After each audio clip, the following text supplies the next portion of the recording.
Well, you know, how intimidating a man is Chris Hemsworth? He's a teddy bear. He really He's like the is. sweetest guy ever. I mean, if I didn't know that now, if I saw him on a beach or something, I would not pick a fight with him. I would put a towel over my body. But it turns out he's just like the sweetest guy. Yeah. And very professional, hardworking. He's great. And a good sense of humour, not afraid to take a poke at his own image kind of thing. Yeah, I think it's more than that. I think he came in with his homework done, and he had a really fully realized character that had so many like layers and stuff going on and secrets, and he was just funny, and he was really, really good. He was kind of like one of my favorite performances in the movie. Yeah, powerful actor. Yeah. And kind of like a comedy secret weapon. Yeah. I hope we see a lot more comedy out of Chris. I think we will after this, Yeah. for sure. Right. Yeah, there are little bits of comedy that poke out here and there. Depending on how... I wouldn't call them little bits of comedy. I'd Sure. say he has a lot of bits I'd of say comedy. he has quite a funny bone. Anyone? No. Not bad, You right? got it. You got the room, Yeah, baby. You got the room. All right. Very good. Got the room going. For people of a certain generation, the Griswold name is kind of an institution.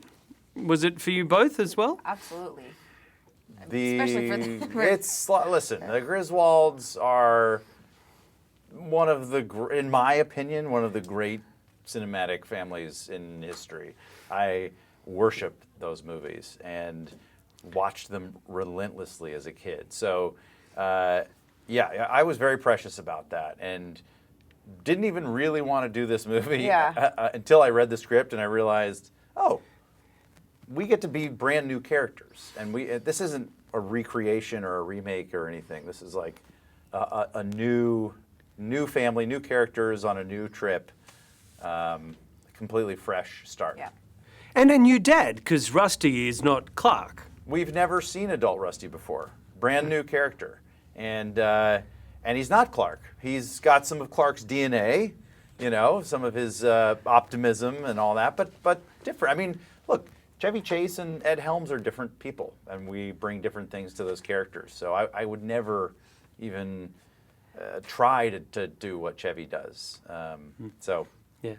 And Christina, I think I read that you requested a bit of a backstory for Debbie to make her, you know, give her a bit of history, let's say. I mean, every character has a backstory. Sometimes you see it, sometimes you don't.